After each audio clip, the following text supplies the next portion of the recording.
Hola, buenas noches, bienvenidos una madrugada más al Chupacabras, el programa de historia y misterio emitido desde Onda Polígono Toledo, vuestra radio comunitaria.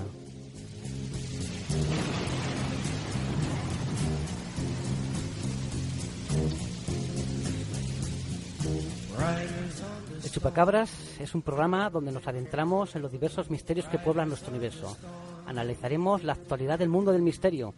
Conoceremos la otra historia, narrando sucesos y personajes que han quedado relegados al olvido, alargando la vigilia de nuestros siguientes. En definitiva, un viaje de ida y quién sabe si de vuelta a las diversas realidades que nos envuelven.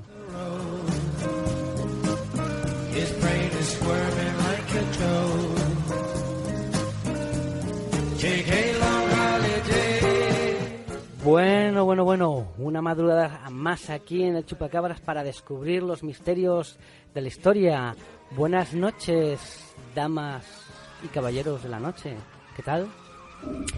Buenas noches, John Constantin. Después de algún programa sin vernos, estaba deseando volver a coincidir con vosotros. Sí, nuestros caminos se han vuelto a reencontrar.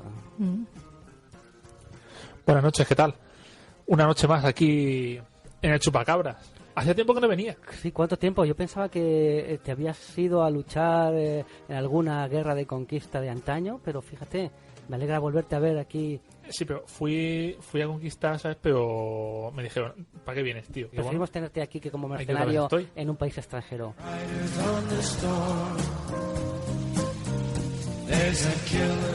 Buenas noches, señor. Buenas noches, John. Buenas noches, oyente. Encantado de estar aquí en esta trinchera que parece estar llena para el siguiente asalto. Exacto. Además, hoy temas súper interesantes porque hoy hablaremos en la sección Mundo Desconocido de ataques suicidas y nos centraremos sobre todo en la historia de los kamikazes, con sus ritos, sus secretos. Un tema apasionante en el que seguramente habrá un acalorado debate. Y en la primera parte, en la otra historia, hablaremos de una guerra totalmente desconocida, de estas que hubo al final de la Primera Guerra Mundial, pero que cambió a nivel político la zona del Helesponto, una zona que había estado prácticamente con los mismos pueblos durante 3.000 años, la cambió drásticamente. No, es una de las historias más tristes del siglo XX. Hablamos de las poblaciones griegas de Anatolia, que llevaban ahí desde hace 2.500, 3.000 años, que en cuestión de 2-3 años desaparecieron completamente. Sí, lo que no habían conseguido los persas, fíjate qué malos eran los persas, pues fíjate, en el siglo XX, en 2 años, se consiguió. ¿Cómo somos, verdad?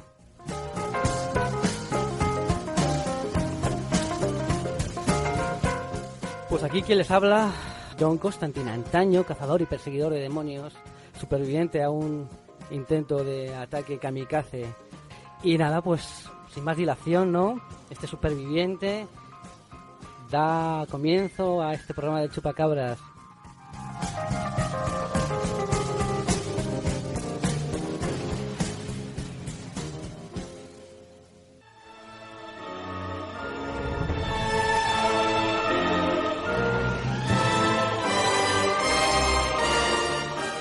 Hoy, en la otra historia, hablaremos de la guerra greco-turca, desarrollada entre 1919 y 1922. Como decía Rubén hace unos instantes, la pasión turca y la tragedia griega.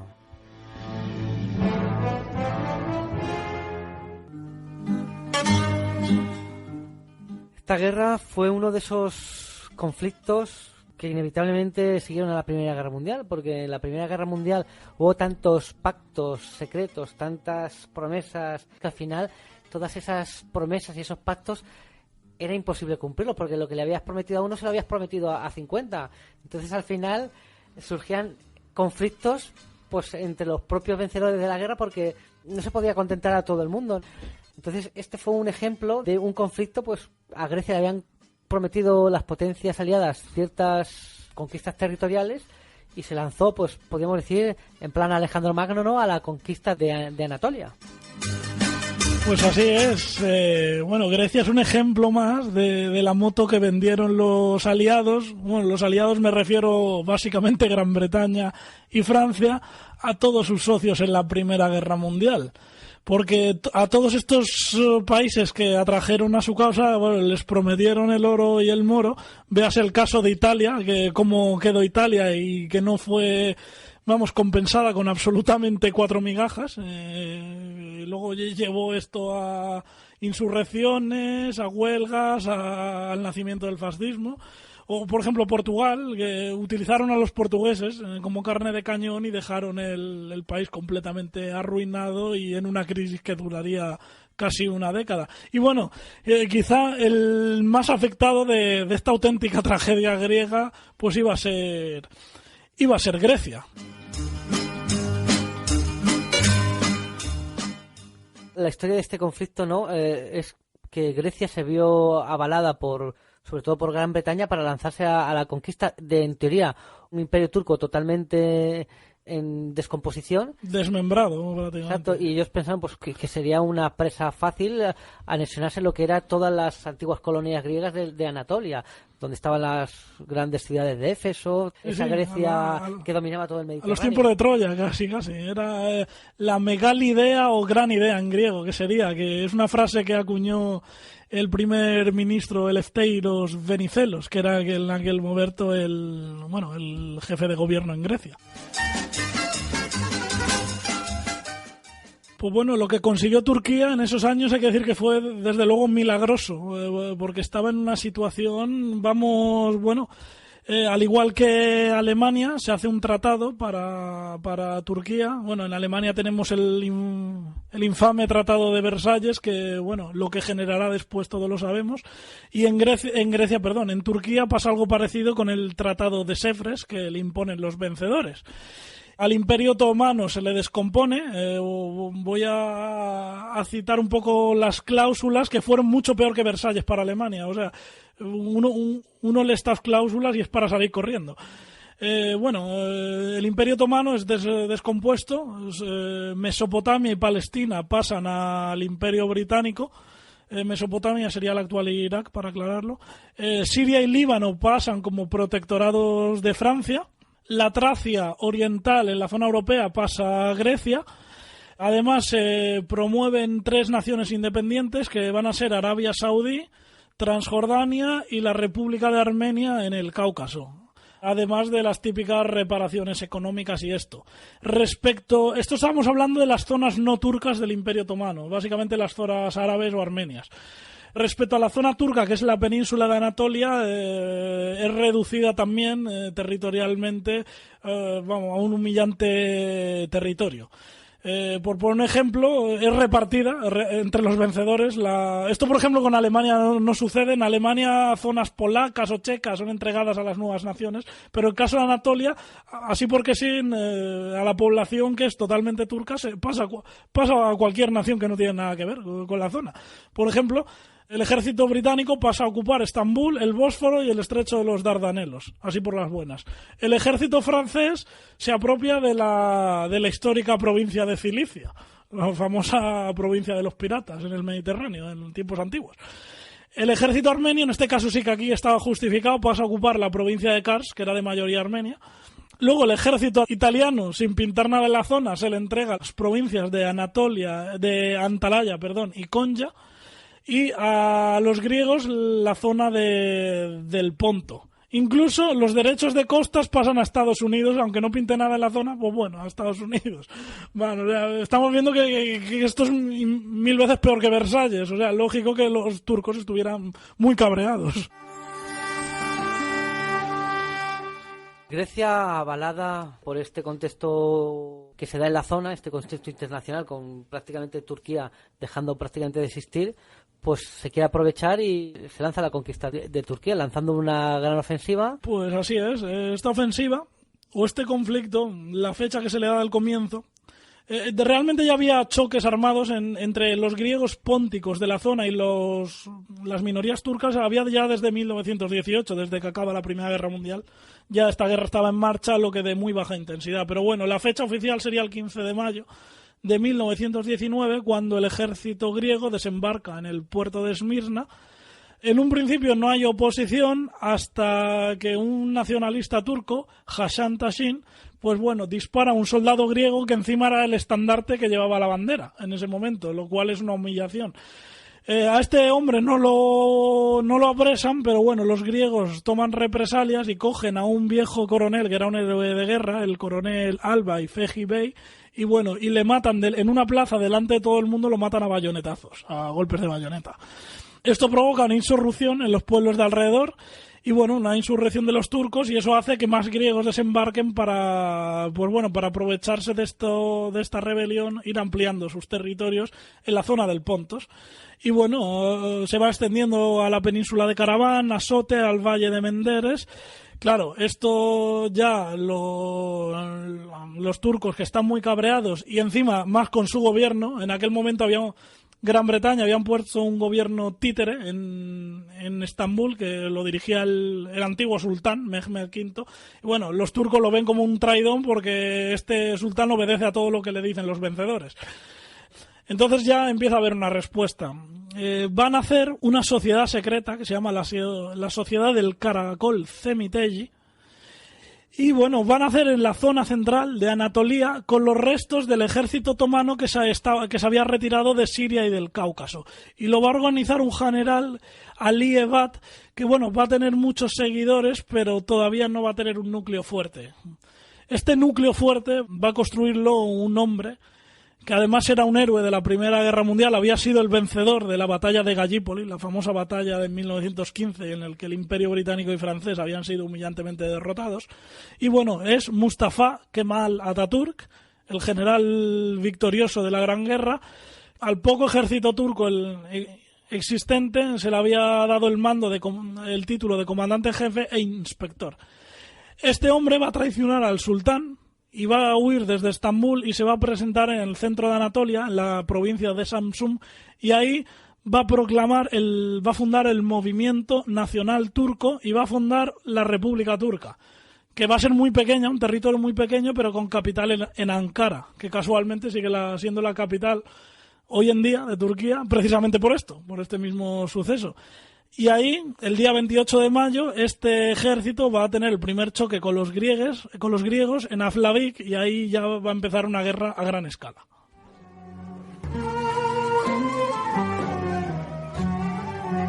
Que en un principio esta guerra le va muy bien a los griegos porque realmente los turcos no tienen con qué oponerse, pero como todos los acontecimientos históricos hay un hecho curioso que es el mordisco de un mono al rey griego, que Alejandro de Grecia, que le produce una infusión y muere. Sí, muere de sepsis, sí. ¿Y cómo cambia esto la historia de Grecia y la historia del pueblo turco? Porque este hecho al final va a influir de manera notable en todos estos acontecimientos. Este mono la que lió. Este mono la lió parda. No sé si sería de color pardo, pero la lió parda. Hay que decir que este rey era quien sostenía al primer ministro Venizelos, que antes hemos citado. A mí, Venizelos, hoy en día en Grecia, es considerado, un gran estadista, cuando yo no le veo ningún mérito a este hombre. De hecho, me parece un personaje nefasto en la historia de Grecia. Ojalá no hubiese existido. Grecia le hubiera ido mucho mejor. Pero bueno, este sostenía a Venizelos, que era proclive a hacer este imperio, esta megalidea, a costa de Anatolia. Además, le había alzado en el poder de una manera ilegal porque, Venizelos había derrocado al anterior rey, que era Constantino, que era proclive a ser neutral en la Primera Guerra Mundial, y había puesto a los aliados al Alejandro para entrar en la entente, en la guerra, Que por cierto, Grecia actuó como carne de cañón en la contienda, al igual que los portugueses.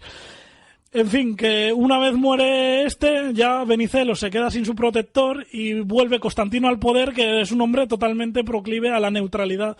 Y lo que va a hacer, que no se va a inmiscuir mucho en esta guerra, el rey. Bueno, va a dejar al ejército que está ahí, pero que se las apañen. Si ganamos bien, y si no, pues bueno, nos retiramos. Pero aquí como que no se nos han perdido nada. Por tanto, vamos a tener ya un ejército griego dividido.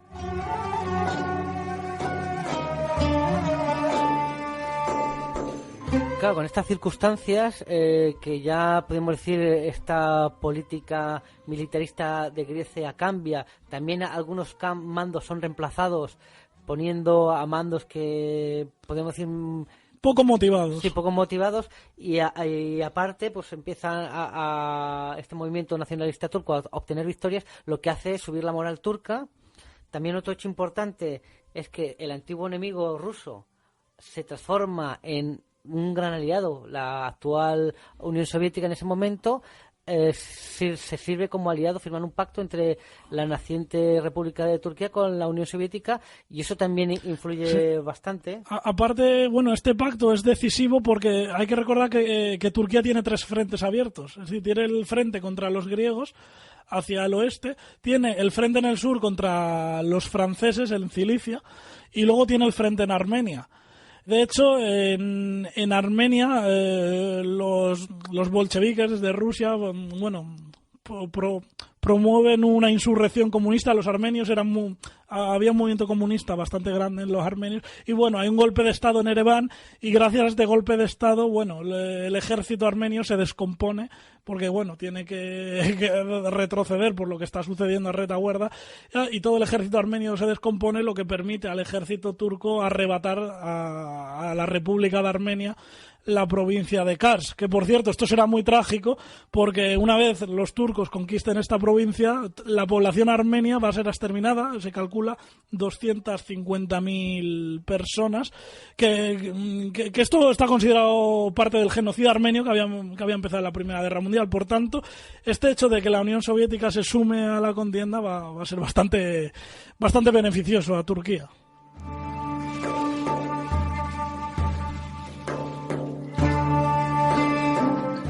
También esta naciente fuerza de la República Turca lo que hace también que aliados que estaban con Grecia titubeen, porque ven que se van a tener que meter en un conflicto que realmente, después de una guerra tan larga como la Primera Guerra Mundial, pues a nadie apetece, y menos por un tema que mucha gente consideraba que no era un tema que les inmiscuyese. Sí, bueno, el caso hemos dicho que ha desaparecido el frente armenio, y los antiguos socios como Francia, por ejemplo, en el frente de Cilicia, pues también se lo empiezan a pensar. De hecho, Francia, bueno, el ejército francés va a avanzar hacia el interior de Asia Menor, tienen una emboscada que mueren 7.000 franceses.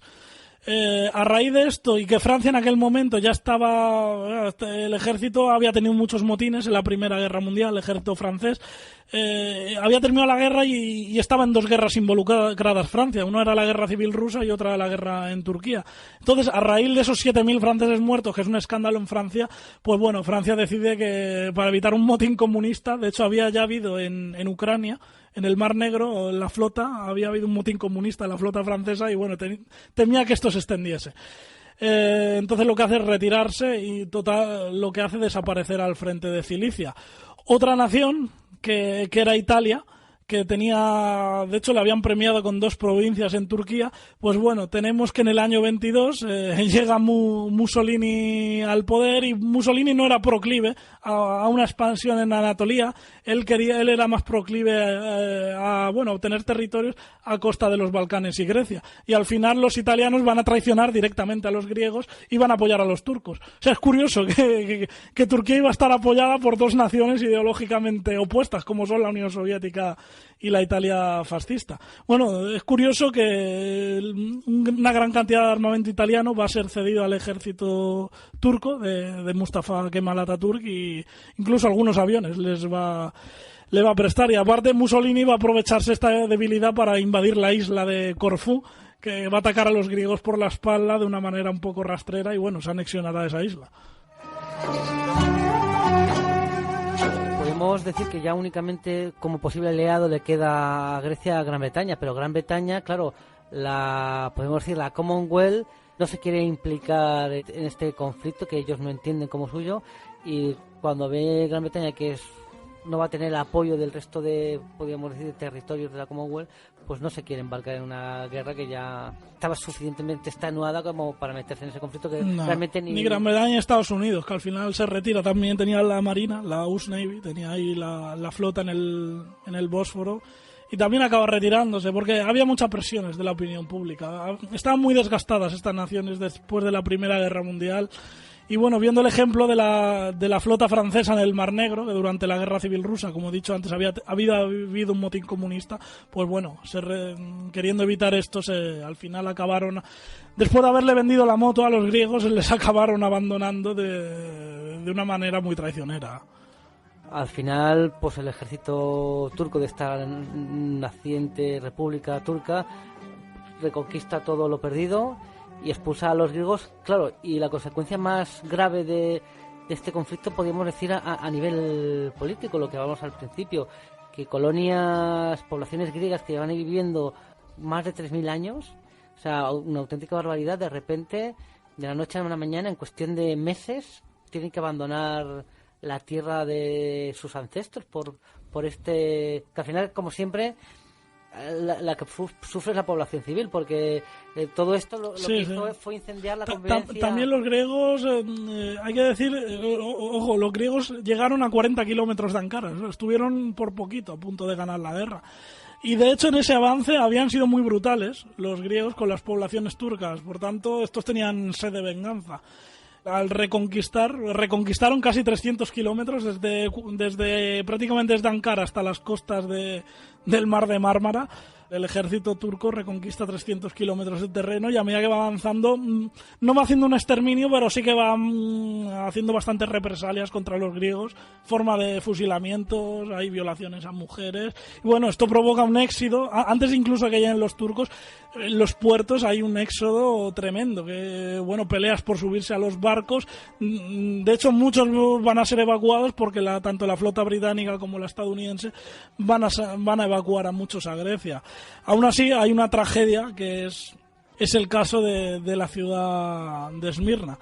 Aquí lo que se llamó el gran incendio de Esmirna, porque una vez la toman los turcos, era una ciudad más que arquitectónicamente era, griega, y lo que hacen es destruirla, arrasarla hasta los cimientos. Recuerda hasta un poco a Cartago.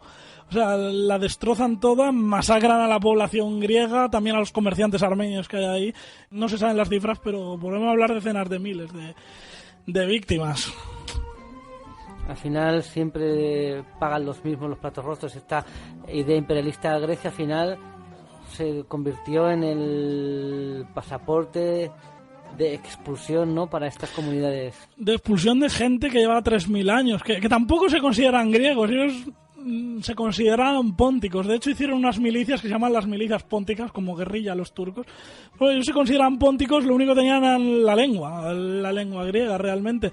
Gana Turquía la guerra, se firma el tratado de Lausana y bueno, casi 1 millón de griegos, o pónticos, mejor dicho, van a ser expulsados, es decir, todos, absolutamente. Se quedarían unos pocos que permitieron casos muy excepcionales, pero bueno, van a ser expulsados a Grecia y serán acogidos allí. Por cierto, el acogimiento no fueron muy bien recibidos, porque los mismos griegos veían a estos pónticos como extranjeros, lo cual para adaptarse a ellos fue muy difícil. Al final se dispersaron por todo el mundo, muchos acabaron en Estados Unidos, en Melbourne, en Australia, hubo una comunidad muy grande de pónticos. Una tragedia griega. También hay que decir una cosa, hubo casi 500.000 de turcos que vivían en la Tracia occidental oriental, que sí, Grecia ahí se pudo quedar con estos territorios y estos turcos también fueron expulsados. O sea, a la inversa, a la frontera inversa. Fue un conflicto de una tragedia enorme, la verdad, en el siglo XX, que es muy poco conocido.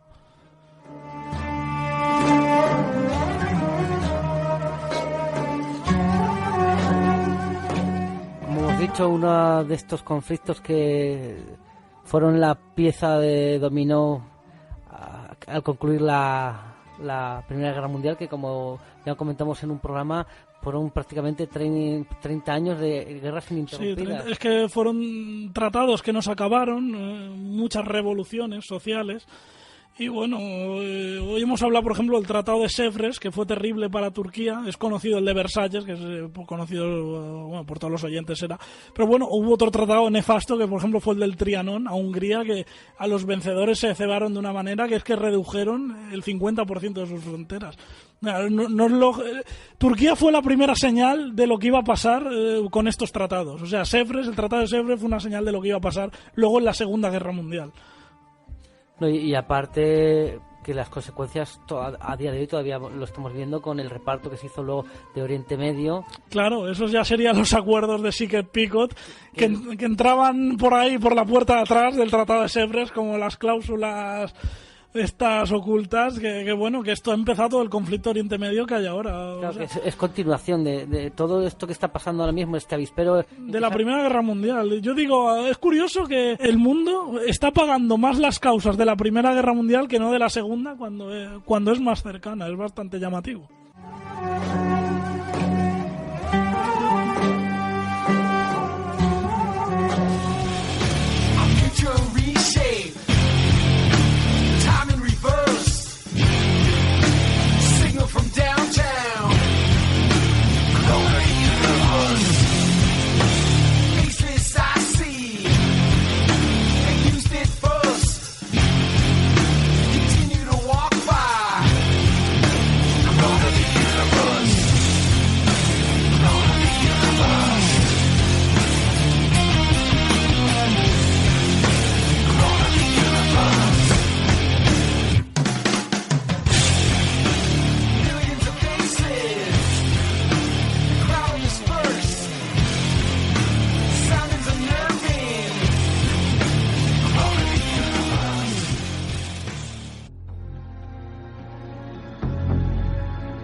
Hoy, en Mundo Desconocido, hablaremos sobre ataques suicidas y nos centraremos en estos gloriosos y valientes guerreros samuráis del siglo XX que intentaron dar un giro a una guerra que ya no tenía giro posible.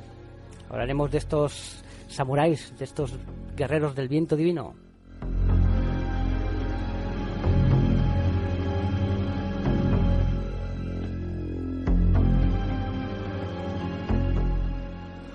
Pues antes de comenzar a hablar de estos caballeros de sol naciente, vamos a intentar, pues a lo largo de la historia, dar pequeños apuntes de ataques suicidas. Lógicamente, el fenómeno kamikaze, nos explicará ahora Rubén, es un fenómeno que sería únicamente de la Segunda Guerra Mundial y referido solamente a estos pilotos. Pero ataques suicidas, podríamos decir, ha habido a lo largo de toda la historia. Fijaros, el primero que tenemos conocimiento, y es algo bastante curioso, lo encontramos en la Biblia. Siempre está relacionado estos ataques con la religión y con el intento de matar enemigos. Fíjate, cuando tú te suicidas de manera normal, la mayoría de las religiones te suelen castigar, pero si te suicidas y te cepillas a cuantos más enemigos sean, pues hombre, eso la religión suele justificarlo. En este caso voy a hablaros de Sansón, este guerrero judío, guapo, con grandes melenas, que fue el azote de los filisteos y que, según cuentan la Biblia, el Antiguo Testamento, fue traicionado por Dalila, que desveló a los filisteos que tenía la fuerza en el pelo, le cortaron el pelo, perdió la fuerza y lo cegaron. Pues estaban los filisteos en el templo, alrededor de 3.000 filisteos, mofándose de Sansón, ya sin fuerza y ciego, y Sansón rezó a Yahvé para que le devolviese la fuerza para poder matar a cuantos más enemigos fuese. Se dirigió hacia donde estaban las columnas que sostenían todo el templo y hizo esta especie de oración que está textualmente así sacada de la Biblia: muera yo junto con los filisteos. Y le pidió a Jehová que le devolviese la fuerza. Jehová cedió, le devolvió la fuerza, rompió las columnas del templo, murió él y todos los filisteos que estaban allí. O sea, en un día se cargó a más filisteos que habían matado durante toda su vida. Fíjate, el primer acto suicida a consecuencia. Sabía que iba a morir, pero fíjate, por la gloria de Dios se llevó a 3.000 filisteos.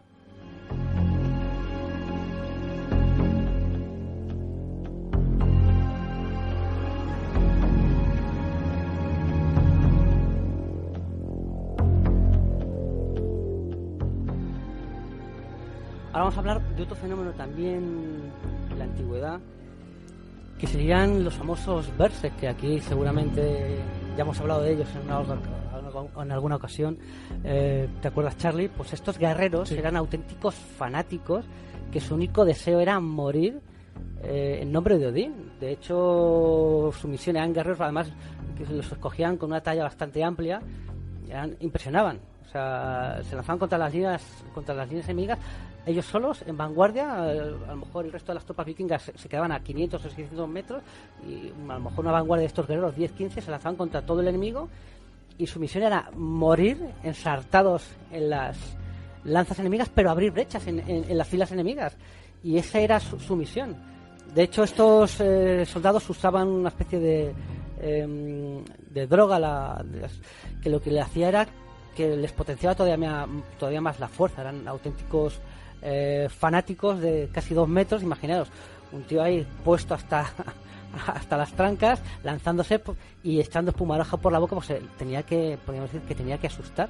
Claro, lo lógico es que al enemigo le entre el miedo, ¿no? Y si luego además con esos 20 tíos eres capaz de, lo que dices tú, abrir brecha romper las líneas, diezmar sobre todo la parte de vanguardia del enemigo, pues es un trabajo que tienes hecho y no has perdido, porque hay gente que se entrena para eso.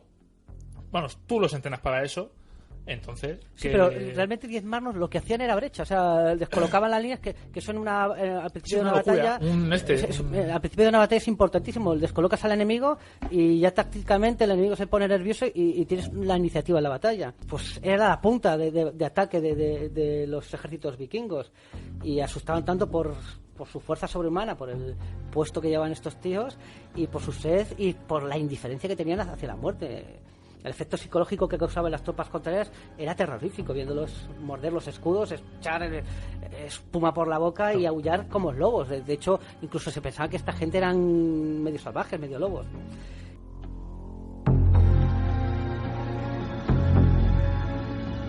En otro tiempo, muchacho, yo buscaba el acero. El acero significaba para mí más que el oro o las joyas. El enigma del acero. Sí. Tú sabes lo que es, ¿verdad, muchacho? El acero no es fuerte, muchacho. La carne es más fuerte. Anda, mira. Allá, en las rocas, esa hermosa muchacha. Ven a mí, muchacha. Ven. Esto es fuerza, muchacho. Esto es poder. La fuerza y el poder de la carne. ¿Qué es el acero comparado con la mano que lo maneja? He rescatado este audio de la película Conan, aparte porque sabía que a Charlie se iban a poner los vellos de punta. Lo mejor de la noche. Claro, como tal Sadun ahí, el líder de la secta, hace que una integrante de esta secta se suicide delante de él para demostrar su poder, el control que tiene sobre esa persona.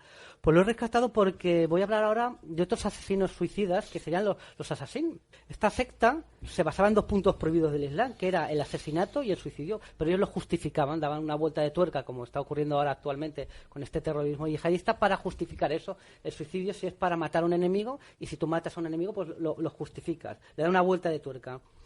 Estos integrantes de la secta usaban... se drogaban con hashish, con el típico hashish, para entrar en trance, para pensar que ellos tenían luego la recompensa de un paraíso por esto, y lo que hacían eran asesinatos selectivos, pero los que iban a hacer este asesinato, los comandos, podríamos decir, de estos asesinos, su misión era matar, pero luego morir. O sea, no intentar escapar, no, era matar y luego morir matando, sino acabar con ellos con su vida. No podían ser capturados. Entonces he rescatado esta escena de Conan porque me recuerda a un caso que vivió un cruzado cristiano con esta secta. El cruzado Enrique Champagne estaba visitando un castillo de esta secta, y uno de los señores de esta secta, para demostrar el poder que tenían, porque el cruzado entró muy ufano, yo soy cruzado, mi ejército tal, entonces le demostró que por muy cruzado que fuese él, podía estar al alcance de sus dagas. ¿Y qué es lo que hizo? Ordenó a 2 jóvenes integrantes de las sectas que estaban en las almenas, en la muralla, en lo alto de la muralla, que se tirasen desde lo alto de la muralla, e inmediatamente se tiraron, muriendo, cayendo a los pies del cruzado, reventándose ahí vivos. Entonces el cruzado se quedó asustado, diciendo, madre mía, esta gente es peligrosa, porque no tienen miedo a la muerte, y ese miedo a la muerte es lo que recalcaba Tal Sadun en la película de Conan, que es más fuerte la carne que el acero.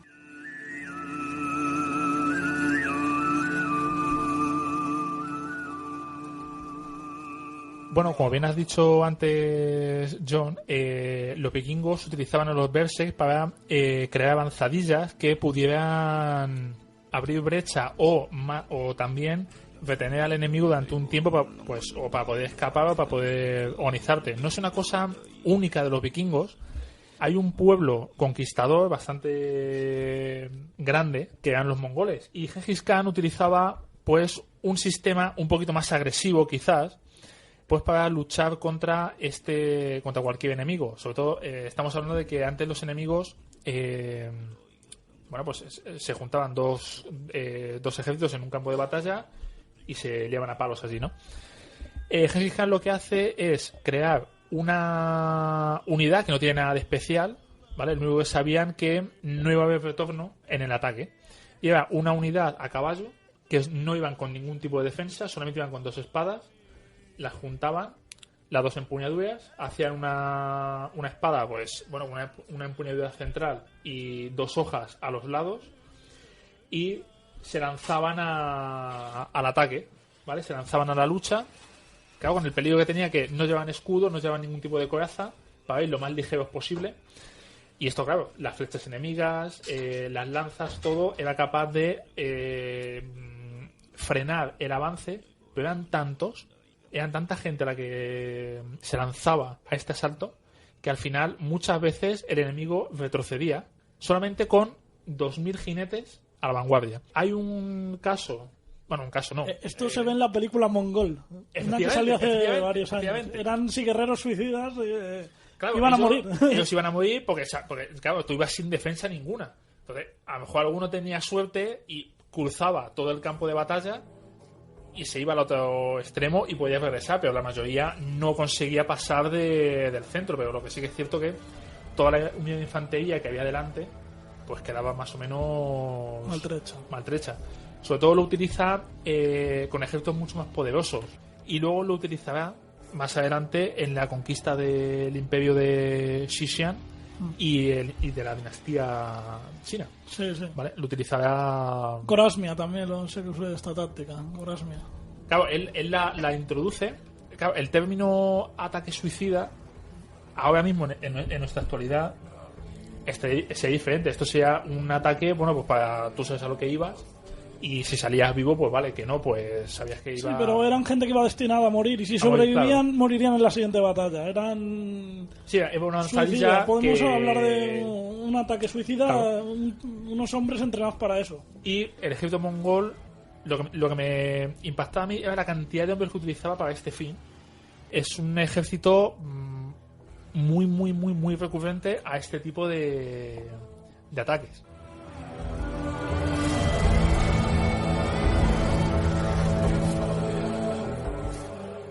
Hemos llegado al kit de la cuestión. Hemos llegado a estos famosos guerreros que intentaron cambiar el curso de una guerra. Muchas veces se confunde el término kamikaze con, por ejemplo, ahora con los ataques estos yihadistas, que va un terrorista, se inmola, y muchas veces en algunos medios se usa el término kamikaze cuando realmente lo que hace es desprestigiar a estos pilotos japoneses que ellos, podríamos decir, se lanzaban contra barcos militares, objetivos militares, dando su vida por su pueblo, cosa que no hacen estos actos terroristas. ¿Nos podrías explicar, Rubén, un poquito la diferencia entre kamikaze, ¿no? Sí, bueno, sería un poco largo de explicar, porque es que el kamikaze japonés es único en la historia. Creo que no hay ningún pueblo que pueda repetir este tipo de ataques con la motivación que tenían los japoneses. Bueno, antes que nada, para hacer brevemente una diferencia, los pilotos estos, por ejemplo, de las Torres Gemelas, sus suicidas, hicieron un ataque en tiempos de paz. Un kamikaze japonés jamás haría un ataque de este tipo en tiempos de paz. Y segundo, el terrorista islámico que todos conocemos tiene una motivación religiosa cosa que el kamikaze japonés, a pesar de lo que a veces se diga, bueno, en determinados medios de comunicación que no tienen mucha idea, no tiene absolutamente ninguna motivación religiosa. Es un acto de patriotismo, incluso hasta algo de darwinismo tiene, que ahora lo vamos a explicar. De hecho, Rubén, la Convención de Ginebra justifica los ataques kamikazes, quiero decir... No los justifican, o sea, lo que no los prohíbe, excepto que sean tiempos de paz. Si tú haces un ataque en tiempos de paz es una agresión, por tanto, el artículo 1 de Naciones Unidas sería un crimen contra la paz. En cambio, si lo haces en tiempos de guerra, siempre que no sea contra objetivos civiles, pues no hay ninguna ley que prohíba eso, ni en la Segunda Guerra Mundial ni después, eso allá cada uno.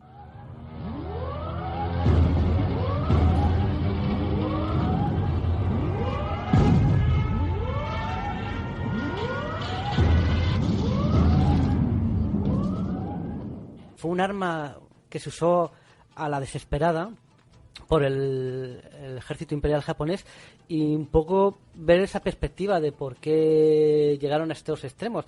Primero, para mí, uno de los hechos que yo enarbolo para que llegasen a estas medidas desesperadas fue pues la guerra se estaba perdiendo. Cada vez que se enfrentaba la Marina Imperial japonesa con la Marina americana, las bajas de los japoneses eran enormes, además bajas que no podían reponer. Los americanos, los pocos transportes o buques militares que perdían, los reponían rápidamente con dotaciones nuevas. Japón tenía un problema con las dotaciones, que eran ya no solo las propias naves y los barcos, sino las propias dotaciones, los pilotos, los marineros, que no podían reponerlos con la misma experiencia y con la misma rapidez que lo hacían los americanos.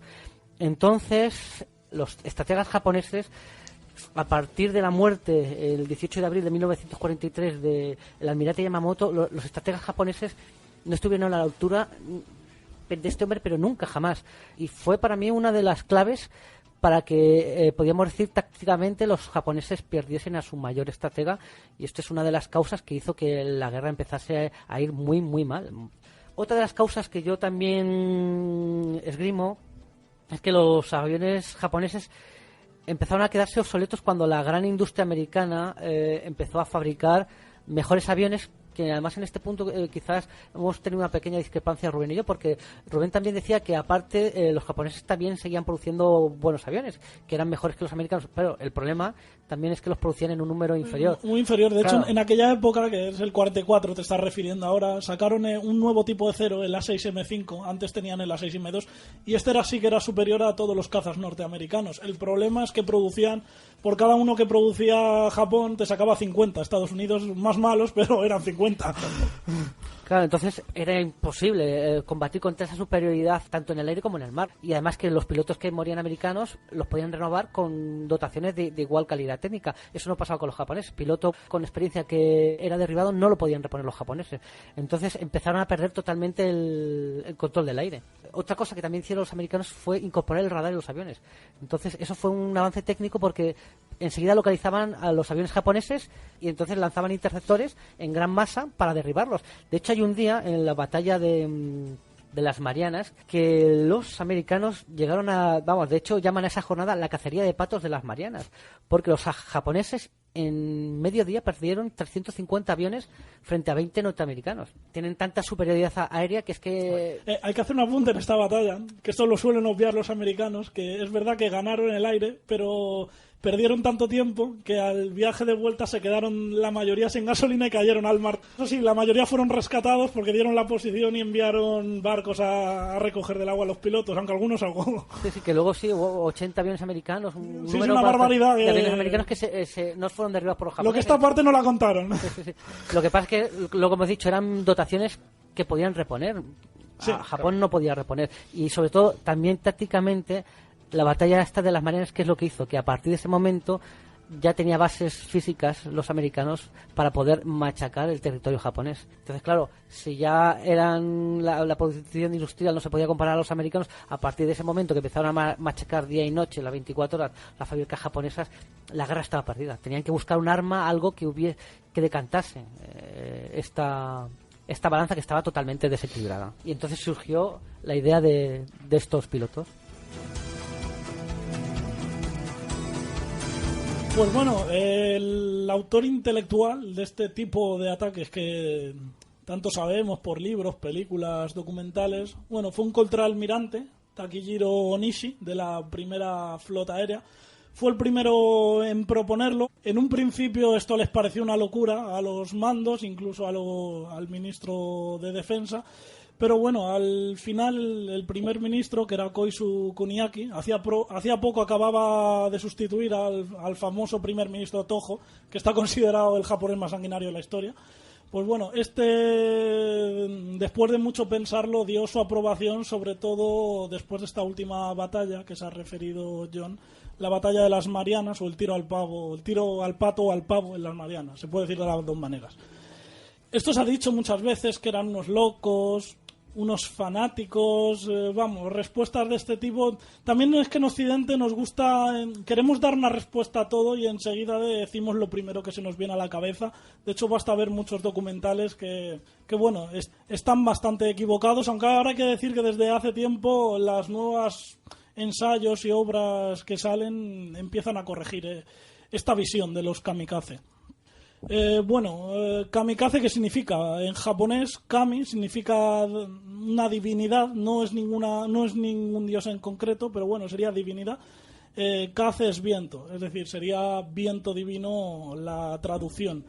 Esta palabra, además, antes Charlie ha hablado de los mongoles y bien... Kublai Khan. De Kublai Khan. Cuando invadir Japón los mongoles, estos vientos favorables, que es kamikaze, son los que hunden los barcos mongoles y son los que impiden, terminan impidiendo que los mongoles entren en Japón, y empieza ahí un declive. Yo precisamente, ahora que hablar de eso, hubo dos invasiones, además, fueron dos, en 1274 y 1278.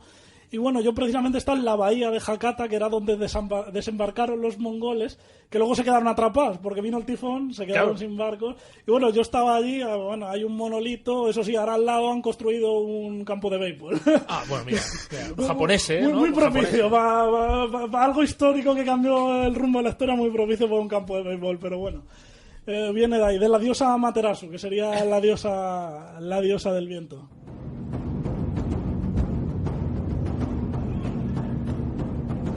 Volviendo a la motivación de estos ataques kamikaze, como ha explicado antes John, está claro, una motivación de una desesperación absoluta. Sobre todo en la batalla de las Marianas pierden a los pocos portaaviones que le quedan, no tienen capacidad ofensiva en el mar, llegan a la conclusión de que disparando una bomba desde un visor de bombardero es más difícil de acertar, cosa que es un poco falso, porque es curioso, los japoneses hundieron más portaaviones tirando bombas que con los kamikazes, que luego veremos. Claro. O sea, a lo mejor les hubiera salido más baratos en vida y hubieran hundido más portaaviones, pero bueno, esto hay para todos los gustos.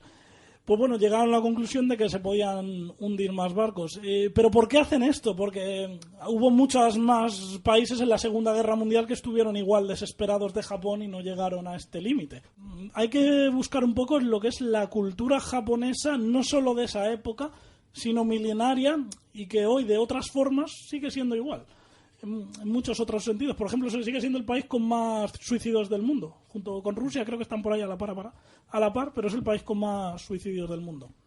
Aquí voy a decir una palabra, hay gente que la ha intentado traducir, realmente no tiene traducción, que se llama Yamatodashi, que es la manera de ser de los japoneses. Es una palabra muy antigua, estamos hablando de antes de Cristo. ¿Y por qué esa particularidad de los kamikazes? Porque Japón es particular, es una nación que no se parece en nada al resto en muchas cosas. El resto podemos tener similitudes, evidentemente todos somos diferentes, es imposible ser iguales, pero tiene una particularidad Japón, que ha sido una nación con sus estructuras desde tiempos muy antiguos, pero siempre ha estado aislado en una isla. No es como Gran Bretaña, que siempre ha estado muy en contacto con el exterior. Japón no, Japón se ha cerrado en sí misma y ha querido evitar salir fuera, pero ni que le vengan, pero tampoco salir. No como Inglaterra, que no quería que le vengan, pero ella sí que le gustaba extenderse por el mundo, ¿sabes?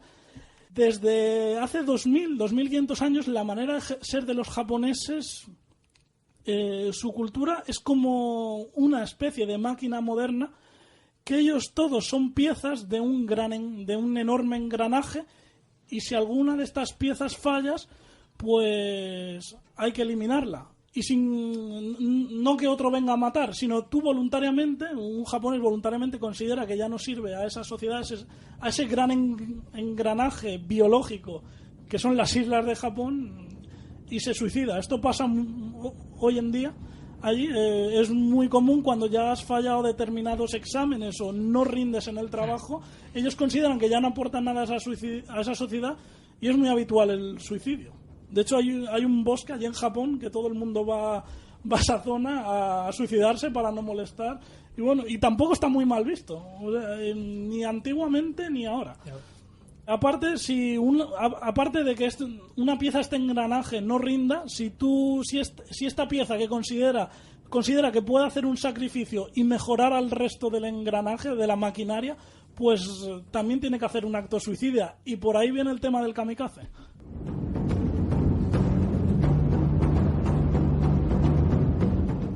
Así pues, el kamikaze sería pues un elemento para salvar a esa maquinaria biológica que sería Japón. Esto es bastante llamativo, es un pensamiento, como he dicho, que es de la antigüedad y que estaba presente en la Segunda Guerra Mundial y de otra forma sigue presente hoy en día en la sociedad japonesa. De ahí viene el término kamikaze. Suena un poco darwinista, porque es como esto del superhombre un poco, pero también tiene una parte ritual, aunque no religioso necesariamente. De hecho, si podemos hacer un perfil del kamikaze, no se buscaba una justificación religiosa a esto, sino una justificación de salvar tu nación, tu patria, tu familia. No es el terrorismo islámico que ellos les prometen, bueno, vivir en el cielo rodeado de mujeres con Alá, etcétera, etcétera. El japonés para nada es eso, es incluso hasta en muchos casos como una inmolación por amor a la familia. O sea, es bastante curioso en ese sentido. De hecho, como muchas veces se suele añadir un carácter religioso a esto del kamikaze, no es así, como digo. En el caso de Japón, por hacer un perfil de creencias de estos pilotos, pues, había una mayoría que era religión shintoísta, que es la de Japón, que de hecho, bueno, todos los nombres de estos pilotos que eran de religión shintoísta, en el templo de Yasukuni de Tokio todos tienen escrito en su honor el nombre en kanji, que es la letra japonesa. Pero bueno, había también una serie de pilotos budistas, que es la segunda religión. Había cristianos, muchísimos cristianos, que cuando la religión cristiana prohíbe expresamente eso. Y además también había muchos que se declaraban agnósticos, que no creían en nada, pero ellos consideraban que estaban haciendo un bien con esos ataques suicidas. Bueno, de hecho, siguiendo con este perfil, la mayoría solían tener entre 25 y 35 años. Al principio eran cadetes, salidos de las escuelas de vuelo, pero bueno, la mayoría era gente con estudios elevados, había muchos universitarios, tenían una capacidad crítica muy, muy elevada, estaban licenciados en varios idiomas, conocían la política nacional e internacional, y bueno, por hacer un perfil de oficios, había ingenieros, abogados, economistas, escritores, filólogos, hubo algún periodista. O sea que no estamos hablando del típico fanático que nos suelen vender, sí, que habría algunos también en este sentido, pero no, que eran gente muy la cabeza estaba bien amueblada, muy preparada intelectualmente.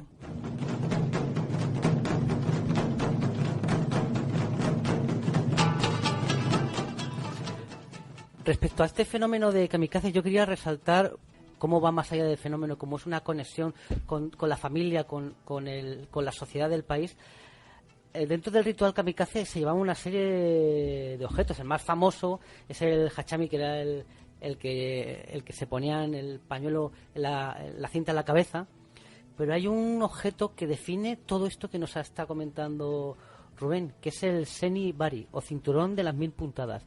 Todos estos objetos se suponían que les tenían que dar buena suerte en el sentido de que alcanzasen su objetivo y consiguiesen estrellar su avión contra un barco enemigo y hundirlo. Pues este objeto de la buena suerte, Senibari, había un montón. Podías coger un muñequito del niño, llevarlo, un trozo de pelo de tu esposa. Había muchos, lo que ellos considerasen que fuese buena suerte. Incluso había días que a lo mejor porque ellos pensaban que tales días no se podía, eran malos de mala suerte, no lanzaban esos ataques. Pero, por ejemplo, este objeto resume también todo lo que nos ha dicho Rubén. Porque era el cinturón de las 1000 puntadas. Era un pedazo de tela de unos 12 centímetros de anchura con 1000 puntadas de hilo rojo. En cada extremo tenía unos hilos de algodón para atarse alrededor de la cintura. Cada puntada había sido cosida por una persona diferente. O sea, empezaba la madre o la pareja, la mujer de este kamikaze, y se lo pasaba, por ejemplo, a la madre, daba una puntada, a la hermana, al vecino y tal, y daban, o sea, este cinturón lo había compuesto 1000 personas que estaban deseando y apoyando y gratificando y agradeciendo que esta persona diese su vida por ellos, que es lo que estaban haciendo. O sea, fijaros, el curro que iba este cinturón era 1000 puntas y que tenían que dar cada uno como un deseo y una especie de justificación de amor a la patria y que se lo agradecían con este símbolo. Y hay otra cosa, por ejemplo, cartas. Había un ritual que realizaban. Y, por ejemplo, dejaban una carta a la familia. Por ejemplo, si eras hijo único, te prohibían que fueses un kamikaze porque no querían que se acabase tu estirpe con tu inmolación. Dejaban una carta a la familia. Y es curioso porque, por ejemplo, he rescatado una que me ha puesto, un párrafo que me ha puesto los pelos de punta. Había un montón, expresaban sus más sentimientos. En alguno expresaban también su disconformidad, porque no por el hecho en sí, sino porque pensaban que a lo mejor esta no era la manera de ganar la guerra, pero ellos asumían ese acto de como dice Rubén, con valentía y como su deber, no refunfuñaban, pero que a lo mejor había en algunas cartas opiniones pues que pensaban que se podía, lo que ha dicho Rubén, que a lo mejor si lanzo la bomba me cargo un barco y mañana puedo lanzar otra bomba y cargarme otro barco. Entonces había críticas hacia el alto mando en algunas cartas en ese respecto. Pero, por ejemplo, he rescatado un párrafo de un piloto kamikaze que hace un párrafo, menciona a su hija, y dice: cuando crezcas y quieras saber sobre mí, por favor pregunta a tu madre y a tu abuela. Les he dejado mi álbum para que puedas verme. Me llevaré tu muñeco, como he dicho, un objeto de estos que le daban suerte, pues un muñequito que llevaba la niña, pues se lo llevó él atado al cinturón para estar con él en la carlinga y que le diese suerte en su misión. Me llevaré tu muñeco conmigo como si fuera un amuleto para proteger a mi avión de cualquier peligro. Esto significará que tú estarás siempre a mi lado. O sea, se te ponen los pelos de punta, es decir, que tío, o sea, no eran auténticos tíos que daban su vida por su familia y por el país. Y aparte, otra cosa, que esto ya me parece alucinante, que muchas veces, aparte de la carta, podían dejar un mechón de pelo para que la familia lo recordase, pero había pilotos kamikazes que se cortaban ritualmente dedos y dejaban un dedo o dos dedos, claro, para supongo de la mano izquierda, con eso podían seguir pilotando perfectamente el avión, pero para que cuando él falleciese en esta inmolación, esos restos suyos los pudiesen quemar y su familia tuviese una parte de sus cenizas y poderlas destinar al altar familiar. O sea, había pilotos que incluso se cortaban de manera ritual dos dedos para dejarlos como una especie de símbolo para la familia, que estos los quemasen y tuviesen ahí una parte de ese familiar que se había sacrificado por ellos y por la sociedad japonesa.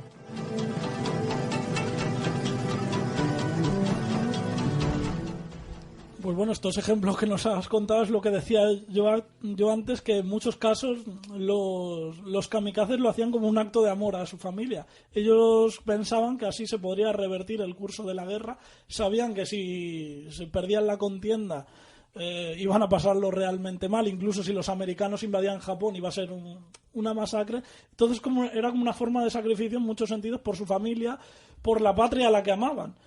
Refiriéndome antes a este engranaje biológico de Japón, voy a poner un ejemplo de lo que es la sociedad japonesa.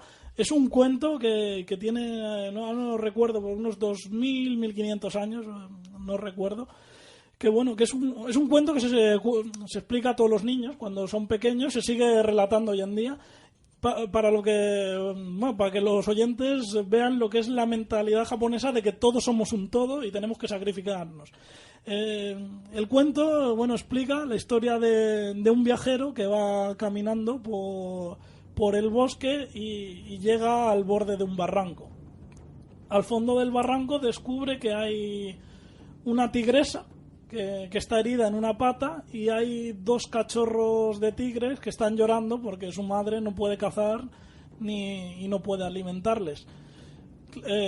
Claro, el hombre, entendiendo que el tigre es un animal esencial en Japón, pues él considera que no puede dejar que esa tigresa se muera y que con ella mueran los hijos, y que hay que salvar a los tigres como sea, porque eso forma parte del bien de Japón. ¿Qué hace este hombre? Se tira al barranco y se deja devorar por la tigresa para que alimente a los tigres. Esto es un cuento que tiene, como he dicho, no recuerdo si son 2000, 1500 años por ahí, de la época de Cristo más o menos.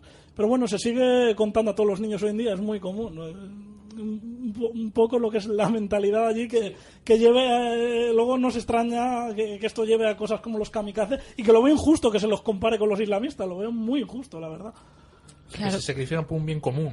Bueno, y que aparte de lo que hemos comentado, que son objetivos militares. Un tío que se inmola en un tren o en un autobús y caza a 10 trabajadores que van por la mañana con las legañas a ir a currar a las 6 de la mañana.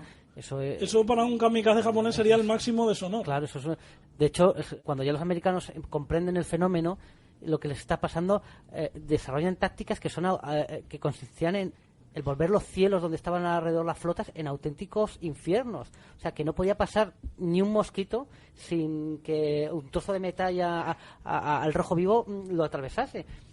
Los trituraban en el aire, era imposible pasar esos, tenías que tener muchísima suerte y aún así los aviones colisionaban ya con varios impactos, incluso con los pilotos ya muertos, porque los habían alcanzado. Lo que pasa es que el piloto, antes de morir, podía haber enfilado el avión para chocarse, pero ya les habían lleno de metralla el avión. Eran auténticos héroes. Los otros no, los otros son locos asesinos. No se puede comparar, claro que no. Bueno, y de hecho que a los americanos les pilló tan de sorpresa que oficialmente la fecha del primer kamikaze era el 25 de octubre de 1944, que bueno, aquí un avión que estaba pilotado por un teniente que se llamaba Yuki Oseki. Bueno, este enfiló contra el portaaviones USS Sainlo. Vamos, se estrelló contra la cubierta y lo hundió. Bueno, murieron 114 marineros y hirieron otros 300. El caso es que estaba considerado el primer impacto kamikaze, porque hubo muchos supervivientes en los barcos, pero hoy se sabe que la fecha no oficial, pero la real, es el día antes, que es el 24 de octubre. Lo que es que no se esperaban los americanos algo así. Es decir, esto es tan raro desde el punto de vista occidental que bueno, para que lo sepan los oyentes, este día, que no está reconocido oficialmente, es hundido el remolcador USS Sonoma y el transporte de tropas LCI 1065, porque impactan 2 aviones. Hasta hace poco, esto en los registros oficiales de la Marina estadounidense estaba escrito que habían colisionado 2 aviones en estos 2 transportes por error de los pilotos. Hoy en día, viendo lo que pasó al día siguiente y lo que vino después, ya se consideran que fueron ataques kamikaze estos 2.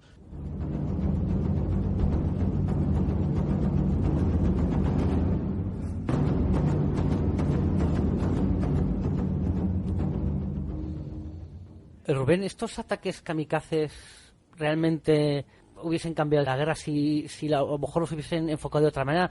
Como hemos dicho, los empezaron a utilizar con cuentagotas y ya cuando los empezaron a utilizar en masa, los americanos estaban preparados. O sea, a lo mejor los hubiesen utilizado en masa de manera sorpresiva, pudiesen haber causado a la flota americana tantos daños que a lo mejor hubiesen hecho que los americanos hubiesen pensado 2 veces el asalto a las islas japonesas. Pues siempre se ha dicho que no, pero en los últimos años empieza a ponerse en duda esto. Hay un ejemplo, es verdad que además los kamikazes participan en 3 campañas solamente. En las Filipinas, la defensa de las islas Filipinas. Después la batalla de Iwo Jima, esta famosa isla volcánica de ceniza, lo que hay tiene una participación muy escasa. Y luego Okinawa. En Okinawa los daños a la flota norteamericana son tremendas. Es verdad que después de la batalla la flota estadounidense sigue operativa, pero según los cálculos efectuados, si este ritmo hubiera continuado, por ejemplo, un año más, aunque la industria americana podía seguir construyendo barcos a un ritmo vertiginoso, hubiera colapsado las cadenas de montaje porque se hubieran necesitado una industria bastante potente, y no solo eso, sino puertos para mantener todos esos barcos, tripulaciones entrenadas. O sea, a largo plazo sí que podía haber hecho un daño considerable a la flota estadounidense. De hecho, cuando firma el armisticio Japón, tenían preparados 5.000 pilotos kamikazes para lanzar con sus respectivos aparatos contra las tropas americanas. De hecho, ya en aquella época ya tenían en servicio un modelo de avión para kamikaze, que era un modelo a reacción basados en las V1 alemanas, que era todavía mucho más efectivo que los clásicos aviones caza japoneses, que de hecho impactaban contra los barcos de los americanos y los además partían. hablamos en el Chupacabras una vez en lo de armas secretas. Creo que es el primer programa que viene aquí, que es el Oka, la flor de cerezo. Lo que sí estaba basado en los alemanes les vendieron los planos de la V1, y lo que hicieron fue los japoneses construir el misil V1, eso sí, dotarle de una cabina para ser tripulado. Y se desprendía de la panza de un bombardero en el aire, se activaba y, bueno, volando a reacción se tiraba contra los barcos. Se fabricaron muy pocos y se utilizaron muy pocos. Eso sí, fueron muy efectivos. De hecho, iban cargados con 1.200 kilogramos de explosivos. Y, bueno, tenemos el ejemplo de que a una velocidad de 950 kilómetros por hora impacta en el destructor, el USS Manner Abel. Pero iba tan rápido el Oka que lo atraviesa del casco desde la superficie y sale por debajo del agua y explota debajo del agua, de la velocidad que tenía. Eso sí, lo parten dos al barco y se hunde con casi toda la tripulación, lo que llegó muy tarde, pero este invento porque era prácticamente inderribable. El Oka iba tan rápido que por muchas pantallas de fuego antiaéreo y cazas no era interceptable a los cazas, hubiera hecho unos daños tremendos. Claro, si hubiese llegado este modelo antes, seguramente podríamos haber hablado de que los americanos si hubiesen tenido serios problemas para invadir las islas japonesas. Así es.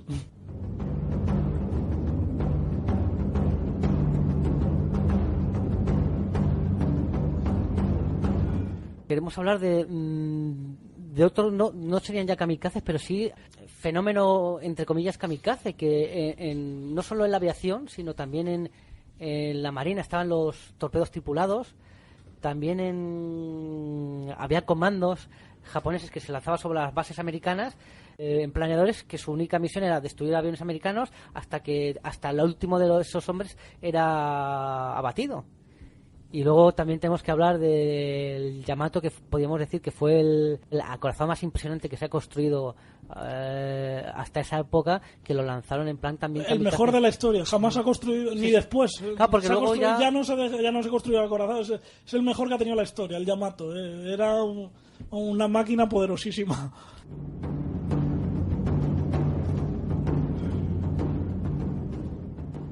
Sí, estaban unos torpedos humanos que, iban en submarinos, iban en un submarino normal y se metían dentro de los torpedos y el submarino disparaba y ellos no tenían necesidad de apuntar el submarino porque como tenía un marinero dentro suicida que lo pilotaba bajo el agua, era imposible de fallar. Hundieron así dos destructores. El problema es que iban prácticamente a ciegas. Tampoco ninguno de estos torpedos humanos tenía radares y muchas veces fallaban y estaban circulando por el agua dando vueltas hasta que se les acababa el combustible y se hundían con el hombre dentro. Lo que era una muerte bastante horrible, la verdad.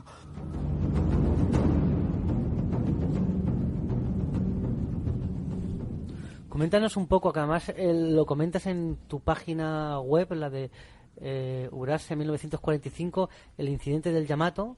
Sí, esto es la operación Tengo. Pues se trataba básicamente, como ya la marina japonesa carecía de portaaviones porque estaban hundidos o dañados en puerto, deciden utilizar al Yamato, que tenía unos cañones de más de 400 milímetros. O sea, con esto puedes hundir a un portaaviones o a un barco acorazado también de un solo impacto. O sea, eso es una bestialidad. Y decidieron utilizar este barco, navegar en dirección a la isla de Okinawa para, aparecer ahí sobre la flota americana por sorpresa y hundir al máximo número de barcos. Si antes no era hundido el Yamato, la orden era la de encallar en la playa de Okinawa y que los marineros abandonaran abandonaran este buque y actuaran como infantes en tierra. Pero bueno, lo previsible es que fuese hundido, como al final terminó sucediendo. O sea, es que ni siquiera llegó a la isla de Okinawa. Lo interceptó la aviación norteamericana a un día de distancia. Y bueno, envió más de 1000 aviones para hundir. Los americanos temían a este barco, era muy conocido y tenían auténtico pavor. Y enviaron más de 1000 aviones que lo acabaron hundiendo. Además, en tu página web comentas una anécdota que me parece súper curiosa para comentar aquí, que también demuestra también, entre comillas, lo frikis que son los japoneses. Como he dicho, que era el mejor barco de la historia. O sea, ya a nivel de ingeniería naval es conocido en todo el mundo. Es imposible que no sea conocido en este ámbito. Pero bueno, en Japón, aparte que era su barco insignia, es que bueno, lo han utilizado hicieron una serie de televisión de dibujos animados, del anime, el manga, ha habido cómics, historia, que es que el Yamato sobrevive a la Segunda Guerra Mundial y además lo convierte en una nave espacial que va por el universo pues enfrentándose a extraterrestres. Enfrentándose contra el mal. Hay también una película que salió hace pocos años, una película japonesa, lo que me parece que no está en español. Para finalizar con estos Hiretsu, que serían estos comandos, que serían también suicidas, que lanzaban los japoneses sobre aeródromos americanos, y su misión era hacer el mayor daño posible a las instalaciones hasta que fuesen abatidos. Estos al principio tuvieron un cierto éxito, pero claro, como hemos comentado con los kamikazes, en cuanto los americanos vieron esta nueva modalidad de ataque, ya tomaron sus precauciones y ya pues no era fácil que un avión de estas características llegase a aterrizar en los aeródromos. Además, sí, muchas veces pintaban los planeadores con la estrella de la US Army para confundirles. O sea, iban con los colores norteamericanos, la bandera, aterrizaban y salían estos tíos.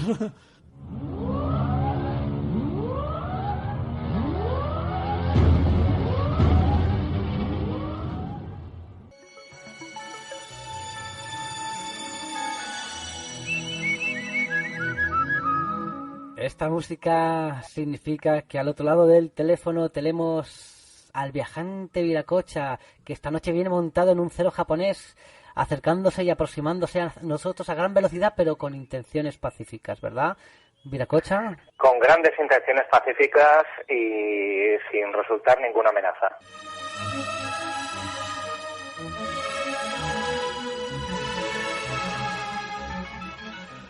Bueno, este programa de hoy en el que estamos hablando de ataques suicidas, de pilotos kamikazes, ¿con qué tema nos vas a deleitar? Esta noche hablaremos de uno de esos actos horribles que son capaces de realizar los seres humanos y que cambió el curso de la historia, y bueno, aún estamos viendo hacia dónde nos lleva aquel acto.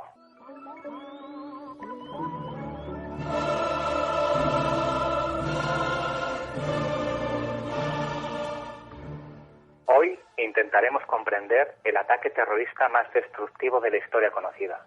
Y digo intentar comprender, porque considero casi imposible dar la más mínima luz a un hecho que está impregnado de la más absoluta oscuridad.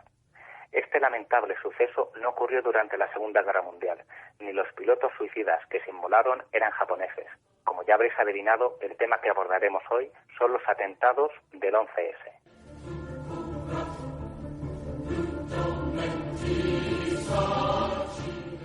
En la mañana del 11 de septiembre del 2001, 4 aviones fueron secuestrados por 19 hombres supuestamente vinculados a la organización terrorista Al-Qaeda.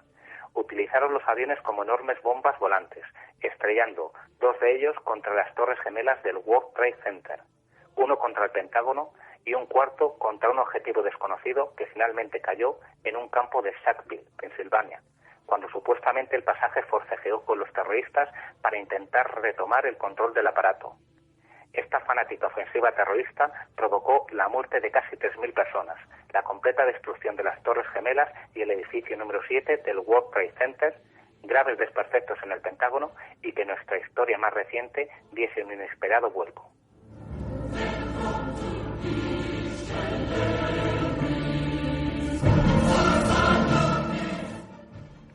Esta es, a grosso modo, la versión oficial de lo ocurrido ese aciago día. Las consecuencias inmediatas de lo sucedido fue la invasión de Afganistán, la posterior invasión de Irak en 2003 y el inicio de una guerra contra el terrorismo en la que todo está permitido en pos de la libertad y que a día de hoy se sigue librando en diversos frentes de batalla. Una guerra en la que también se ven implicados todos los servicios secretos y cuerpos de seguridad de prácticamente todas las naciones del mundo. Desde aquel fatídico 11 de septiembre, nada volvería a ser igual. Paralelamente a la historia oficial surgieron cientos de teorías conspiranoicas. Utilizo con intención este término, a pesar de que es un vocablo inexistente en nuestra lengua, porque muchas de estas teorías están más cerca de la paranoia que de la conspiración. Incluso hay investigadores que aseguran que en el momento de los ataques de las Torres Gemelas, supuestos ovnis sobrevolaban la zona observando todo lo que acaecía, porque sabían lo que iba a ocurrir a través de informaciones que les habían filtrado los servicios secretos de los Estados Unidos e Israel. Y como el fenómeno ovni es curioso por naturaleza, ahí estaban, siendo testigos de excepción, hombrecillos verdes, junto a agentes de la CIA y del Mossad, una combinación que dejaría boquiabierto al mismísimo agente Madler.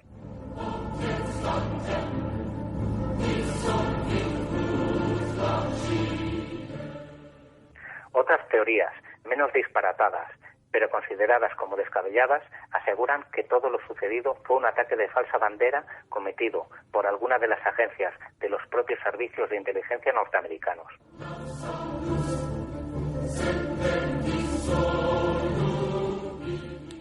Otra línea de investigación afirma que detrás de los ataques había otros culpables, pero que el gobierno americano no quiere o no se atreve a desenmascararlos.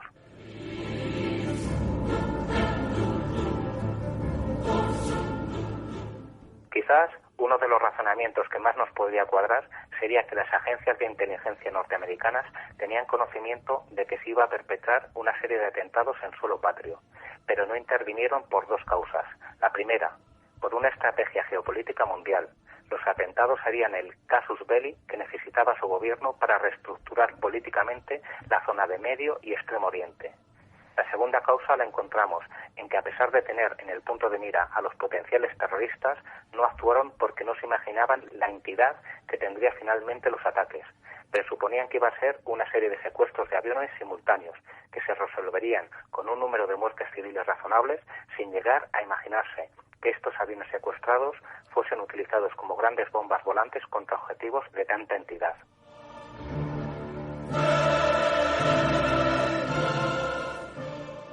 Hemos expuesto unas cuantas teorías. Hay cientos de ellas, y en algunas llegan a tener implicación en lo sucedido sectas, entidades demoníacas y los servicios de inteligencia chinos, lo que sería un auténtico remake de la película Golpe en la Pequeña China.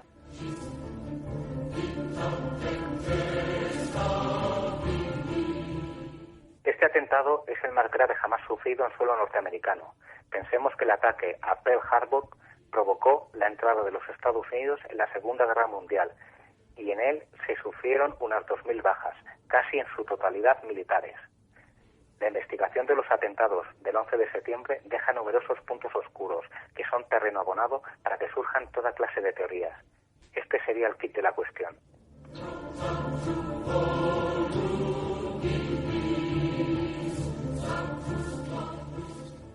En el ataque a las Torres Gemelas se supone que murieron 2.753 personas, por los restos orgánicos encontrados en las ruinas.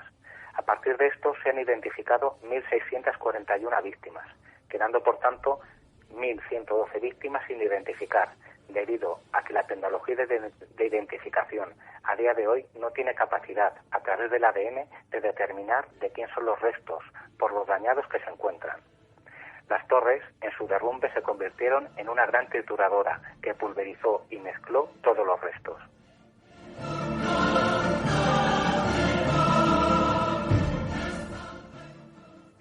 Pese a estas terribles circunstancias, los investigadores confirmaron la identidad de 3 de los terroristas del World Trade Center a través de sus pasaportes, encontrados en las calles aledañas a las Torres Gemelas antes de que éstas se desplomaran. ¿Sería posible que estos 3 pasaportes, tras la explosión de los aviones, saliesen de los bolsillos de sus portadores, no fuesen calcinados y se posasen suavemente en una calle cercana para acabar en manos de la policía?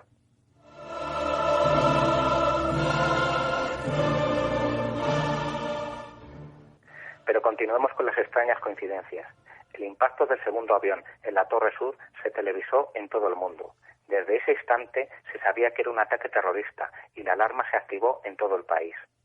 35 minutos después, un tercer avión colisionaba contra el Pentágono, a pesar de ser uno de los edificios más seguros y protegidos del mundo y de estar avisados de lo que estaba pasando.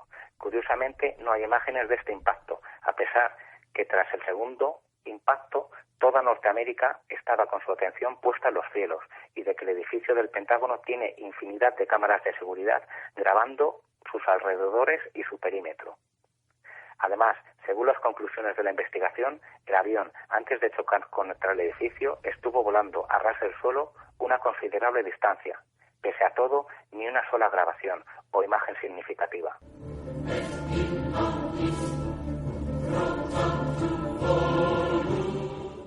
Aún más extraños resultan los limitados daños originados en el edificio del Pentágono por la colisión. Pensemos que un kamikaze japonés a bordo de su avión, con un impacto directo, era capaz de mandar a pique buques de guerra. El avión usado por estos samuráis alados solía ser el Mitsubishi A6M0, con un peso de 1.700 kilos, más 250 kilos de una única bomba, más el poco combustible que le quedara antes de la colisión, con una altura de 3 metros y una envergadura de 9 metros, volando en su camino hacia el sacrificio por la patria a una velocidad de unos 500 kilómetros por hora.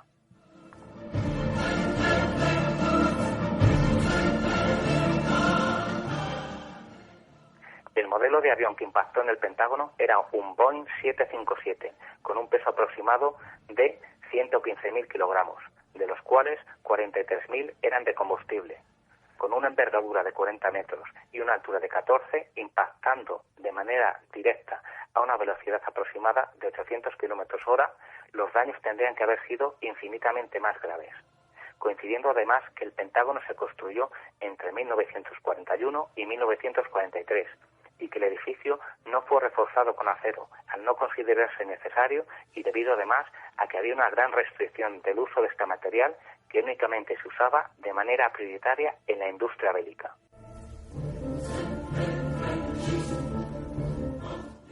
El último de los 4 aviones, el vuelo 93 de United Airlines, que acabó supuestamente estrellándose en una zona despoblada de Pensilvania. Según la historia mitificada, avalada por el gobierno y los medios americanos, que nadie se atreve a desmentir, fueron los propios pasajeros, considerados héroes por toda la opinión pública, quienes provocaron la caída del avión para evitar que los terroristas pudieran causar más víctimas estrellándolo contra algún otro objetivo que tuviesen preparado en su maquiavélico plan. Por cierto, de la caída del aparato hubo un solo testigo presencial. La falta de datos oficiales y la amplia dispersión de los restos del avión hacen suponer que detrás de este mito de heroísmo existe otra realidad. Quizá, una vez que las autoridades tuvieron la total certeza de que la aeronave se encontraba bajo el control de un comando terrorista, esta fue derribada por cazas militares. Un derribo de una lógica aplastante dentro de los rocambolescos sucesos ligados al 11S.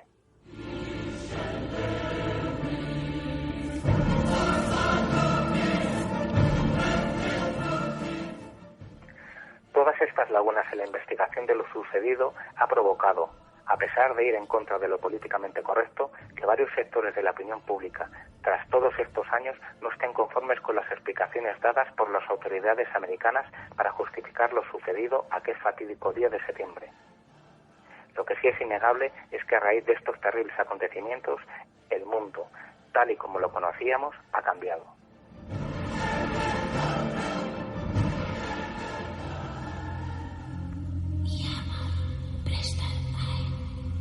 El mundo ha cambiado. Lo siento en el agua. Lo siento en la tierra. Lo huelo en el aire. Mucho se perdió entonces, pero nadie vive ahora para recordarlo.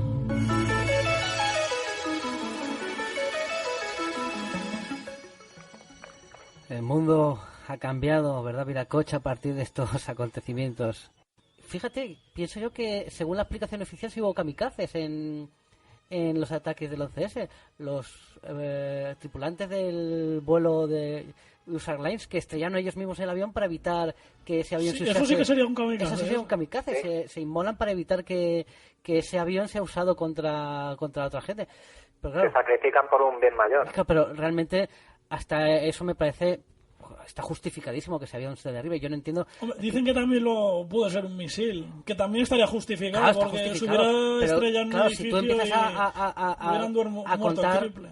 Teorías tan rocambolescas como esta, decir, oye, pues mira, el avión lo derribamos nosotros, nadie va a protestar ni nadie va a echarse las manos a la cabeza. Hombre, queda más bonito también. Queda más bonito. Es como un homenaje a las víctimas. Claro, pero la historia es que si ya empiezas con cosas que no cuadran, das pie a que luego... Hay una cosa de lo del Pentágono, sí, yo he visto imágenes, hay una imagen lateral que... Sí, no, pero se ven imágenes que pero explota, no, como entra pero cosa blanca y claro, explota. Pero no son... ¿Cómo se dice? No son muy nítidas, mala calidad. Hay algunas que exacto. tampoco le dieron mucha publicidad, una que podría ser el culo de un avión o el culo de un Tomahawk. Claro, de hecho... Bueno, pero se ve la explosión. Sí, se ve la explosión, no, se ve la explosión y luego de bomberos que fueron, alguna foto sí que salió, que no le dieron salida. También es que esas cámaras cogían las imágenes muy lentamente. Las cogían por segundo. Lo que pasa es que por segundo, es lógico que el avión no se vea. No, pero lo que pasa es que, claro, en la investigación se sacan 4 grabaciones, dos tomadas de la zona del Pentágono, que lo que dice Rubén son cámaras... Y una de una gasolinera, lo que no se ve el impacto, se ve el avión bajar. Se ve una cosa, pero que tampoco sabes lo que es, puede ser... No, la del avión se distingue muy bien, la de la gasolinera. Se distingue perfectamente un Boeing, que además coge lentamente y luego hay un tejado y desaparece. Claro, pero que eso puede ser... Claro, no se ve que impacte ese... Sí, pero por la baja altura que lleva ese Boeing y está luego, claro que va al Pentágono. Y luego, por ejemplo, hay otra desde el tejado de la DEA que no se ve nada, que de repente cuando ya se ha producido la explosión, enfoca la cámara hacia el Pentágono y se ve allá ardiendo. Pero lo que es, claro, que es curioso, ya teniendo conocimiento de ese ataque, que del segundo impacto hay un montón de imágenes, porque todo el mundo estaba pendiente del cielo, que esa zona que podíamos decir Washington, que no haya nadie que haya grabado el avión en su... Era una época que todavía había muy pocas cámaras. Pero... hoy en día, vamos, claro, habría mil ángulos. Y sobre todo en el Pentágono, que las imágenes que se den son de cámaras de muy mala calidad. Y ojo, está prohibido grabar al Pentágono. Pero está prohibido grabar desde el avión se aproximó durante vuelo rasante, en teoría, durante mucho tiempo. Que a mí me sorprende, es curioso, claro. Lo que pasa es que, cogiendo la curiosidad del avión que dicen que ellos mismos se sacrificaron, coges esta curiosidad. Sobre todo, también lo que a mí me extraña del Pentágono son los pocos daños. O sea, un Boeing a esa velocidad estrellándose... Yo leí la explicación porque el Pentágono, la arquitectura está separado. Es decir, el brazo ese que vemos donde se estrelló, todos los brazos están separados por patios interiores. Entonces, como que eso resta mucha velocidad a los trozos del avión una vez impacta. Y por eso ni siquiera al último muro ni siquiera llegó el avión. O sea, se consumió los primeros. Pero ves las imágenes y no parece que haya impactado un avión de esas características ahí, porque de hecho es que el agujero es más pequeño que la propia envergadura del avión. Sí, yo creo que también es un poco por los patios internos, yo creo que tiene sentido. Por ejemplo, en las Torres Gemelas el avión fue cortado, es decir, los pilares del edificio, que era acero puro, prácticamente cortaron al avión. O sea, entró como cuando metes estas páginas que salen rayas, que esta máquina que rompe las hojas, ¿sabes? Las picadoras, hizo ese efecto, eso sí, las picadoras hizo el efecto. El Pentágono no tiene esa serie de pilares, entonces el avión se quedó atrapado entre creo que tiene 4 o 5 patios internos en cada brazo, y se quedó. Y por eso no parece que haya sido un avión, pero bueno, yo creo que fue un avión, ¿no? Yendo a los kamikazes japoneses, a los casos que hubo aviones que impactaron de lleno contra el banco y no hicieron absolutamente nada. Cargados con, dinamita, gasolina hasta los topes, una bomba. Es que también depende la velocidad que lleve, la forma del impacto. O sea, es un poco de física. Aquí un físico no lo explicaría mejor, pero bueno, yo creo que lo achaca una casualidad, no. Vamos, yo la teoría quizás que es lo que más se asemeja a esto, que a lo mejor pienso yo que puede ser que tuviesen conocimiento de que algo iba a pasar, pero no se pensaban que fuese como pasó en Pearl Harbor, que sabían que algo iban a hacer. Sí, de hecho, pero no se 2 días antes muere el que llamaban el León de Afganistán, este líder guerrillero, y que tenía contratado la CIA y lo advirtió 2 días antes. Digo, si yo algún día muero, Estados Unidos será atacado. Sí, yo creo que se lo pensaban, pero no al nivel que sucedió. No, claro, como en Pearl Harbor. Pearl Harbor buscaba a Estados Unidos la guerra. Estaba claro, lo que cuando vino el ataque les pilló un poco con... Y no de pensaron... sorpresa totalmente y no al nivel que... No en la entidad, el Claro, nivel claro. exacto del ataque. Pero bueno, es así, hay ciertos puntos oscuros que sí, que te dejan que pensar. Tendríamos que hacer un programa del 11S, porque esto utiliza siempre toda sale la constantemente pasta y nos desviamos. De todas formas, tomo nota para quizás Sí, hacer un porque programa es que sobre... Porque aquí nos ahora, extenderíamos, partiendo de la base de no. que el supuesto autor de este ataque era Bin Laden, que fue un agente de la CIA, ya solo Sí. con eso está confirmado. Sí, eso es verdad. Entonces, pues claro, ya puedes empezar a especular que incluso hubiese más agentes de la CIA en el ajo o parte del servicio secreto. Pero bueno, eso lo tenemos que reservar para otro momento, porque ahora llega el momento de que MJ nos intente desvelar desde el punto de vista de la psicología que hay en la psique humana para analizar estos hechos.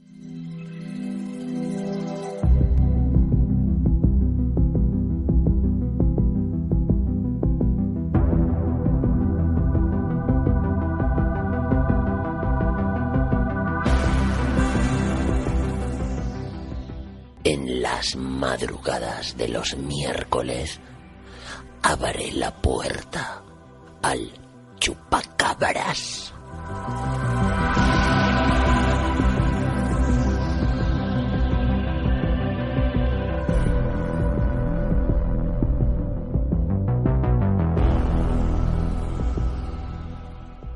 Bien, bueno, como dice John Constantine, voy a intentar hablar desde un punto de vista psicológico el por qué se da el terrorismo suicida.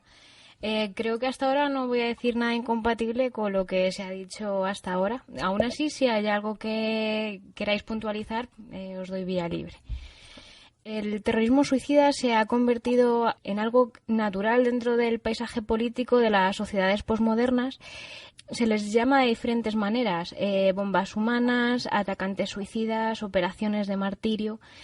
Cuando nos imaginamos el terrorismo suicida para personas que no han profundizado mucho sobre el tema, se les puede venir a la cabeza alguien perturbado o alguien, quizá todo lo contrario, es extremadamente racional. Para Durkheim, el suicidio era un hecho social que debía de ser explicado en términos sociológicos y no por motivaciones individuales.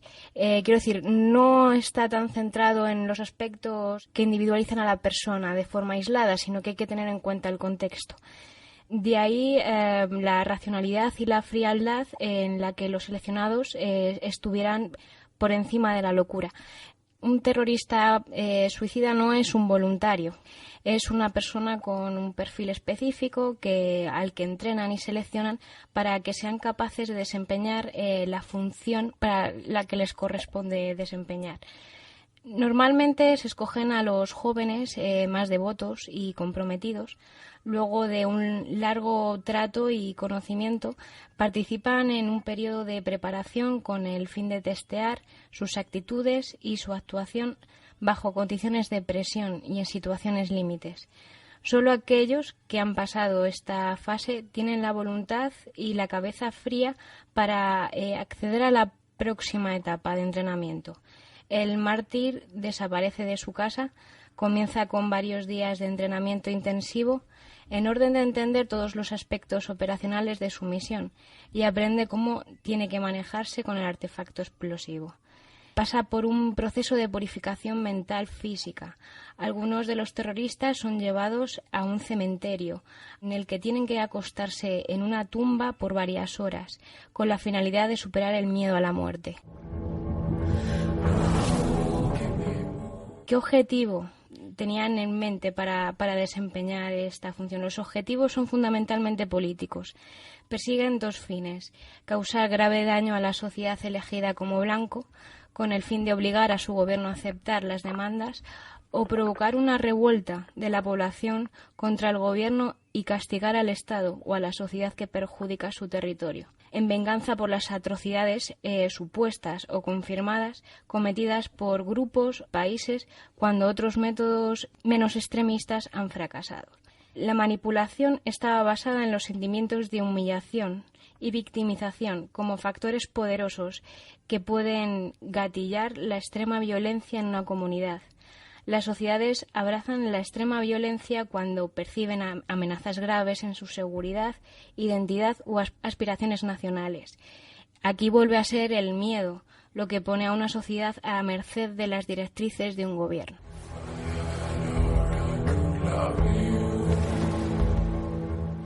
En lo que respecta al papel de la autoridad en la legitimización de la violencia, ésta puede actuar de diferentes maneras. Puede utilizar los medios de comunicación de masas para contar los hechos de manera sesgada, culpabilizando y victimizando al otro. Alentar los ataques suicidas como armas de lucha legítima contra el enemigo. De esta manera, la normalización de que la persona sacrifique su propia vida en favor de una causa mayor, la causa colectiva.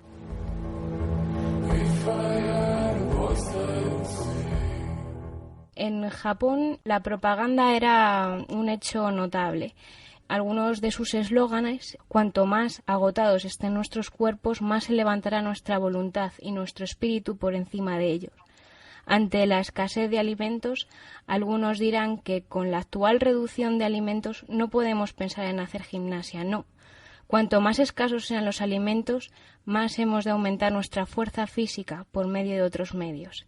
Es decir, debemos aumentar nuestra fuerza física gastándola todavía más.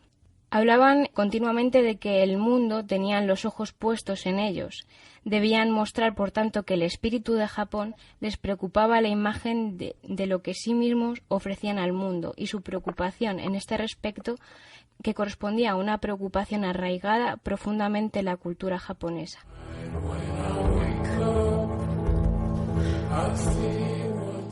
Para los japoneses el espíritu lo era todo. Las cosas materiales eran necesarias, pero podían ser subordinadas. De hecho, el eslogan que difunden de nuestra formación contra su superioridad numérica y nuestra carne contra su acero. Los pilotos dirigían sus pequeños aviones en ataques suicidas contra los buques de guerra. Eran un constante argumento de apoyo de la superioridad del espíritu sobre la materia. Justificaba y premiaba como héroes a las personas que sacrificaban sus vidas por causas nacionales que atañían a su propio país.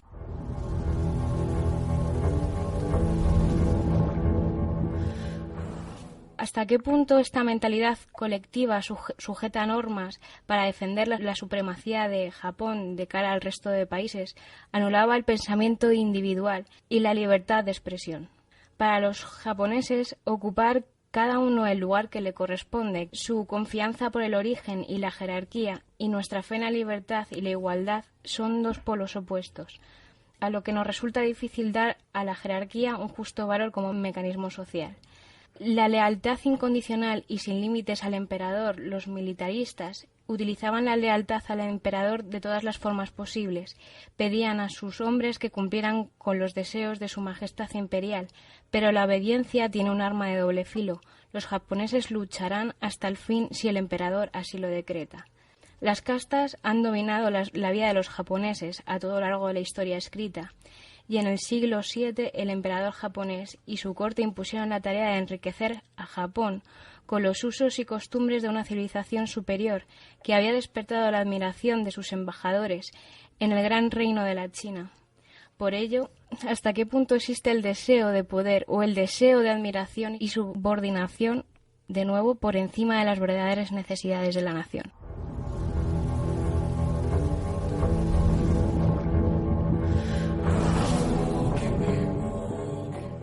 Y ya como conclusiones, digamos que a día de hoy seguimos aferrados a conceptos vaguísimos y llenos de prejuicios. No solo con respecto a las características que hacen de Japón una nación de japoneses, sino respecto a las de cualquier otro país. Como nos falta ese conocimiento a cualquiera de nosotros, y es que en cada país se equivoca a lo que atañe a los demás. Tendemos a diferenciarnos, decir que lo nuestro de alguna forma está por encima de lo de los demás. No es posible confiar a ciegas en lo que cada país dice acerca de sus propósitos, hábitos y acciones. El investigador, por tanto, intenta descubrir los supuestos sobre los que Japón construye su modo de vida. Informar de cómo están las prácticas y los juicios generalmente aceptados para que se conviertan en el prisma a través del cual vemos las diferentes realidades. Los condicionantes sociales basados en creencias, por lo tanto, son el límite que nos impide tener una idea auténtica y un pensamiento cauto.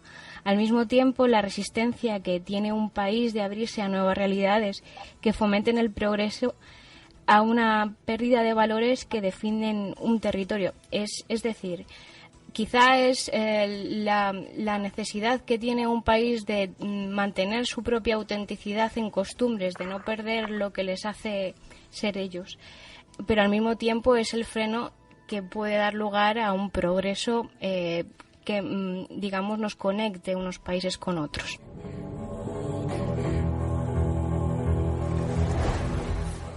Bueno, te has referido a ese pensamiento colectivo y bueno, te has referido a los militaristas, a que es una cosa bastante curiosa que los militaristas, que sí que era una cosa nueva en Japón, porque el militarismo no llegó hasta el siglo XIX, tan exacerbado, no necesitó convertir a la gente, sino como esta mentalidad colectiva del bien común, de sacrificio, ya la encontraron porque ya tenía 2000 años, como hemos dicho antes. O sea, ahí tuvieron una ventaja. No es, por ejemplo, como los nazis que tuvieron que convertir a la gente, ¿no? Los militares japoneses ya se encontraron esa sociedad que ya existía de 2 milenios o más.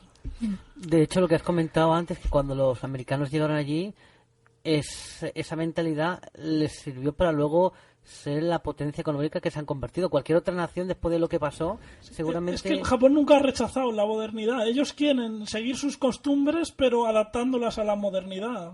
De hecho, esta mentalidad de yo no sirvo, si con el suicidio ayudo al bien común, sigue vigente, porque se siguen suicidando. Cuando no rindo en la empresa me suicido, cuando ya en el instituto intelectualmente no aporto me quito la vida. Esto es algo, está normalizado en la sociedad japonesa de hoy. O sea, no, simplemente han cambiado el uniforme militar por el traje y corbata de la empresa, ya está.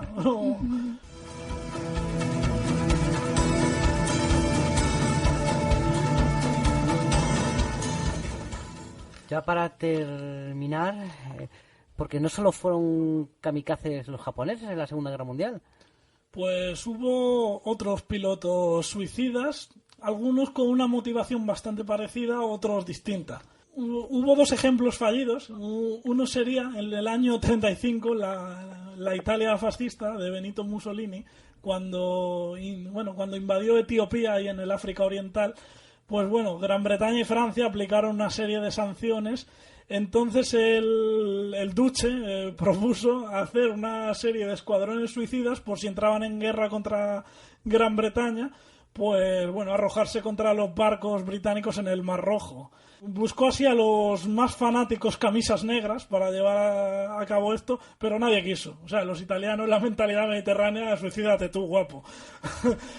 O sea, a mí el vinito, la paella y déjate de historias. Somos bastante más pragmáticos. La pasta italiana más que la paella en este caso. El caso que eso no fructiferó y ni se volvió a plantear.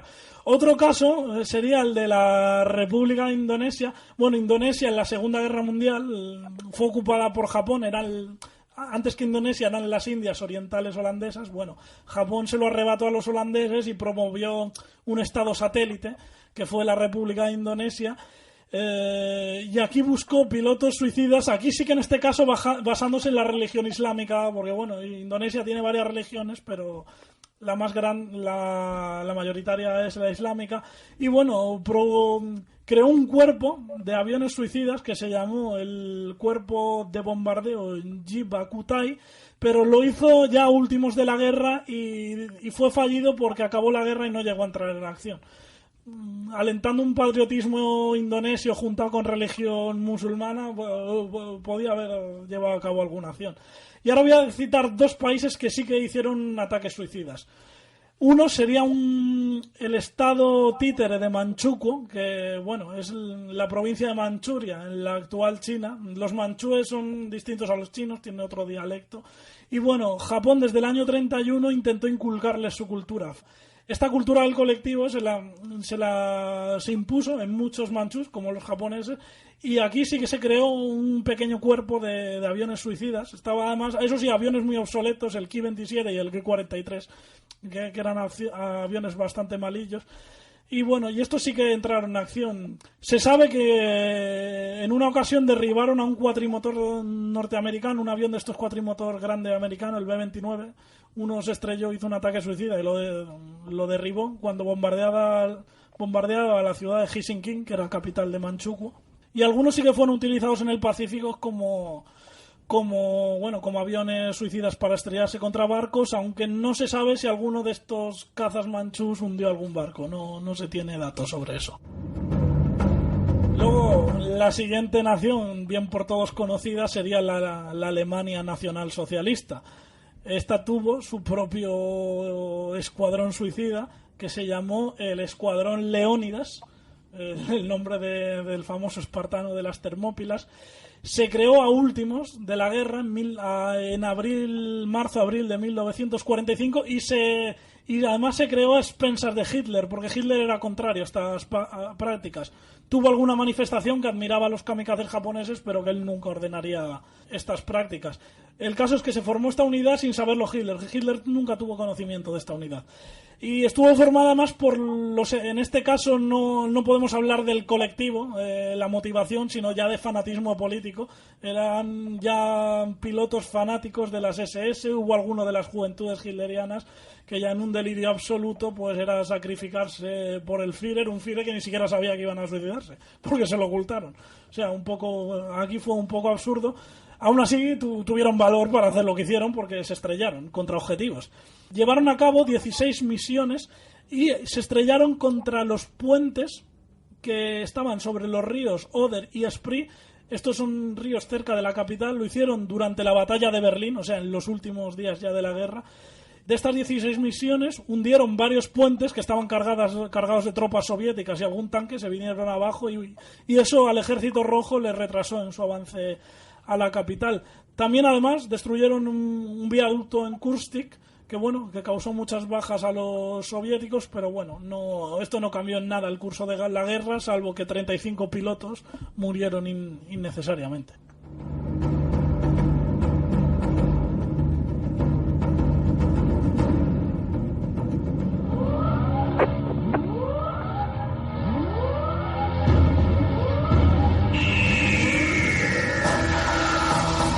Interesantísimo programa. Nos hemos metido en la psique del pueblo japonés. Hoy hemos entendido un poquito más el porqué de este fenómeno. Pues nada, más que agradecer a vuestra presencia aquí, MJ. Nos has metido en la psique de los terroristas y en la psique del pueblo japonés, haciendo una disertación muy, muy, muy interesante. Hoy vamos a salir de aquí medio samuráis, ¿eh? Sí. Me voy a despedir diciendo la última frase que decían en vida los kamikaze: Tenoje Kabansai. Es como larga vida al emperador. Larga vida al emperador. Pues qué mejor frase para despedirnos, ¿no? Que larga vida al emperador. Un gran programa. Vamos para arriba, ¿eh? Pues caballero, nos vemos en la siguiente. Un abrazo y nada, desear a nuestros oyentes que sigan con nosotros para seguir conociendo la historia y los misterios que la rodean. Aquí seguiremos en el Chupacabras de Onda Polígono, al pie del cañón, al pie de nuestro avión y, por supuesto, no olvidemos abrir los ojos y despertar para entender mejor la historia. Un abrazo y hasta la próxima.